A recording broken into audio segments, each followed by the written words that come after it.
Bonjour à tous, voici notre septième compte-rendu audio-vidéo de notre Café Philo. Il a été admirablement bien animé par Nadège et nous lui en remercions. Le fait qu'elle me remplace me permet une prise de distance et peut-être que j'en parlerai en fin de compte-rendu. Caroline a distribué la parole et nous étions une petite dizaine de participants. Quelques propositions de sujets ont été faites et nous avons retenu celui de Marie-Thérèse qui demande: a-t-on un réel bénéfice à rechercher la vérité? Prenons la question telle qu'elle nous est spontanément donnée, car sa formulation évoluera au fur et à mesure de notre débat. Mais initialement, Marie-Thérèse se réfère à une relative insouciance des personnes qu'elle côtoie. Cette insouciance semble avoir pour cause leurs croyances, toutes sortes de croyances, religieuses, psychologiques, politiques, économiques, comme si le catastrophisme ambiant de notre siècle n'avait pas de prise sur eux, ou si peu.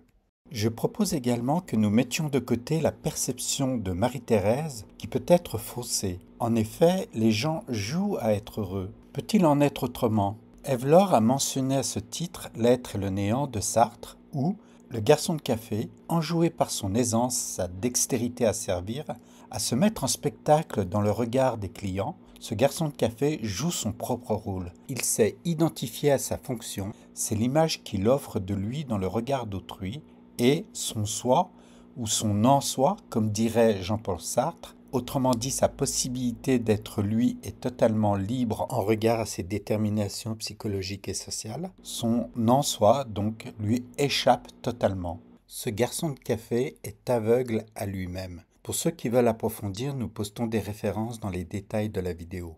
Donc mettons cet argument de côté selon lequel les gens peuvent jouer leur bonheur parce qu'ils se convainquent d'avoir tout ce qu'il faut, de faire comme il faut, d'être comme tout le monde, ou presque, et de ne manquer de rien. De ce point de vue, il n'y a aucune raison d'être malheureux si l'on a tout ce qu'il faut pour l'être.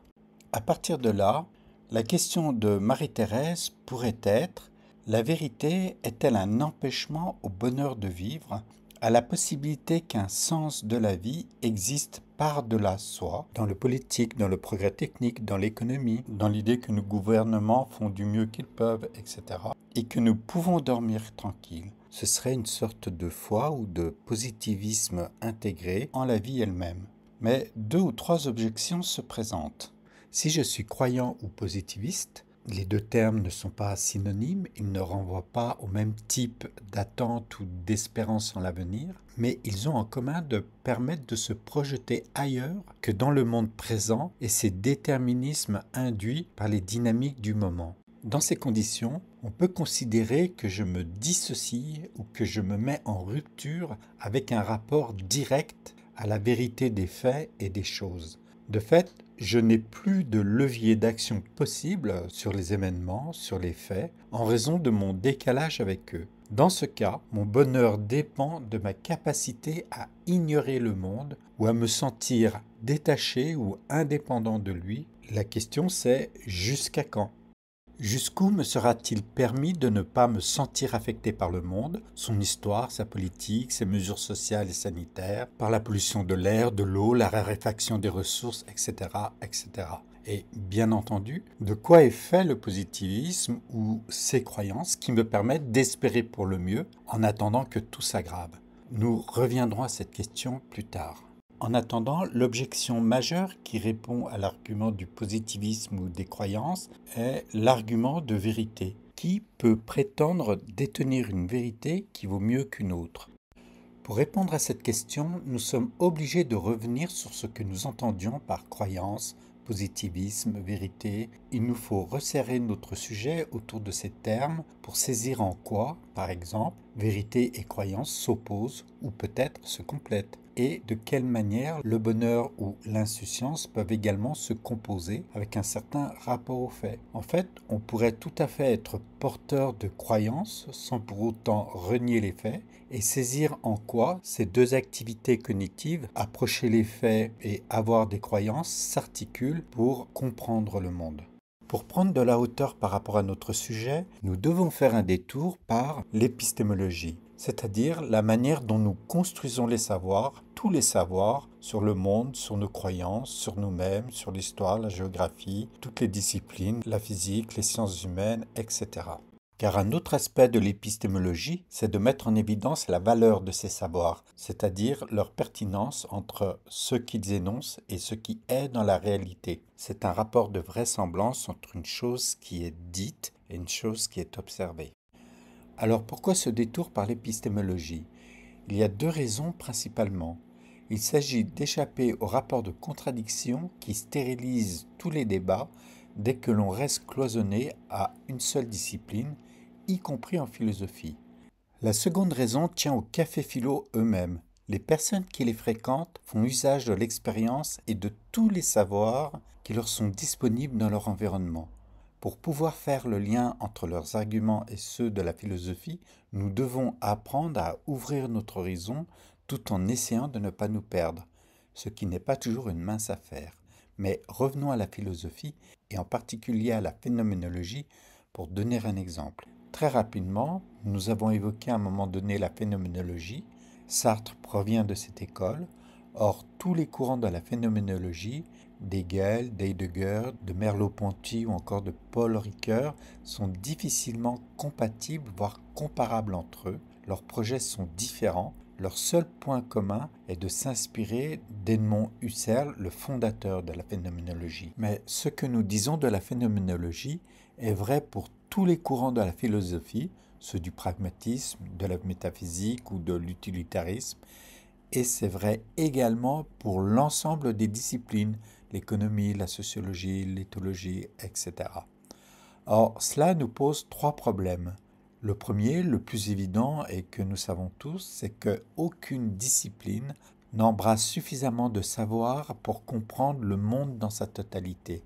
Nous avons besoin de croiser les disciplines et leurs différents courants pour comprendre un peu ce qui se passe dans le monde et ce que nous vivons. Le second problème est, si nous n'avons aucune idée ou trop peu des autres savoirs qui nous informent sur le monde, nous devenons incapables de hiérarchiser ces savoirs et de les sélectionner pour estimer ceux qui sont les plus pertinents pour aborder les problèmes auxquels nous faisons face.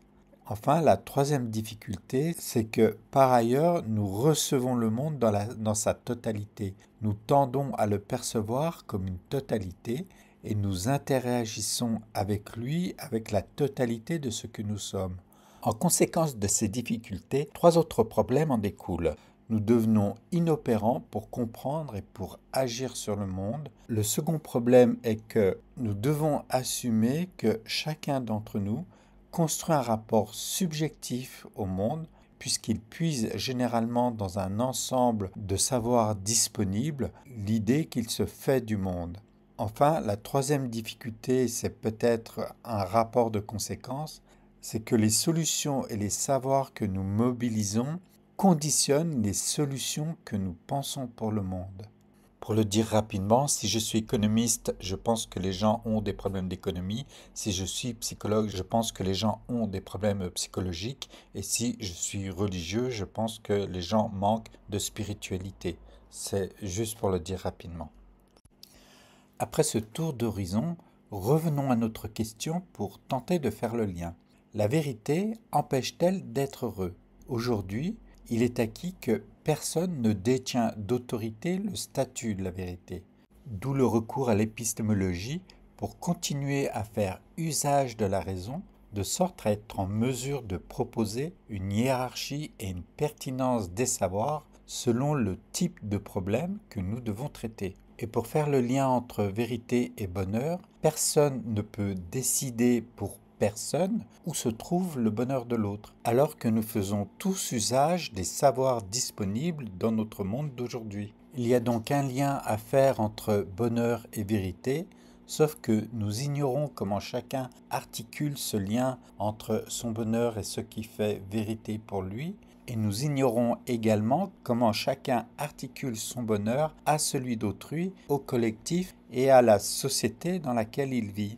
Toutefois, le constat que nous pouvons faire, c'est que certains d'entre nous restreignent leur bonheur à la préoccupation de soi, de ses intérêts, tandis que d'autres observent que le bonheur de chacun est en partie lié à celui d'autrui, aux responsabilités que l'on prend, aux idées que l'on défend ou dans sa manière d'exercer son métier. Nous allons prendre un exemple extrême parce que nous avons peu traité de ce lien entre son bonheur personnel et celui d'autrui. Et l'exemple qui a été cité dans notre débat est celui de ce soldat américain qui s'immole par le feu devant son ambassade pour protester contre la guerre faite aux Palestiniens. Ce n'est pas parce qu'il est soldat que la guerre, pour lui, n'a aucune éthique.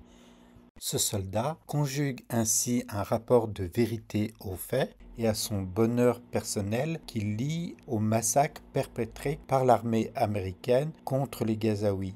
L'exemple est extrême, mais il pose la question de quelle vérité faut-il s'aveugler et de quel bonheur faut-il s'imaginer pour ne pas voir qu'il est lié à celui d'autrui, à celui du monde comme il va. Jusqu'où pouvons-nous nous dégager du monde enclos que nous limitons à notre proche environnement, que nous prenons pour le centre du monde, si ce n'est pour la totalité du monde? Nous reposons en fait la question à laquelle nous étions parvenus au début de notre débat, jusqu'où certaines personnes se mettent en rupture avec le monde et en décalage avec lui. Mais nous n'avons pas tourné en rond pour autant. Nous avons vu, grâce à l'épistémologie, que les questions de vérité, c'est-à-dire les questions de fait, la manière de construire des savoirs, peuvent être évaluées, hiérarchisées et rendues pertinents en fonction des problèmes que nous nous posons. Nous avons vu également que la question du bonheur est liée à un rapport en soi, mais aussi à un rapport à l'éthique, c'est-à-dire à une manière de se considérer soi comme de considérer l'autre. De fait, nous avons les moyens de discuter des problèmes avec raison et avec une certaine méthodologie. Nous ne sommes pas en pleine science-fiction et il est possible de hiérarchiser nos règles, nos méthodes, l'éthique et les vérités par lesquelles nous pensons le monde. Pour conclure, nous pouvons dire que le renversement que nous avons produit est celui de la possibilité que nous envisageons d'être acteurs autant de son bonheur que des vérités que l'on construit, que de notre rapport au monde et à autrui, et non plus d'être dans un rapport démuni, passif, victime et impuissant devant l'état du monde. Certes, nous sommes impuissants devant l'état du monde pris dans sa totalité, mais nous avons toujours un rapport de possibilité dans la recherche de la vérité, dans ce qui fonde notre bonheur, dans notre rapport aux autres, pour agir et prendre notre part. Merci de votre écoute. Prochainement, nous posterons un complément à cette vidéo pour évoquer le changement d'animation et ce qu'il m'a permis. Au revoir.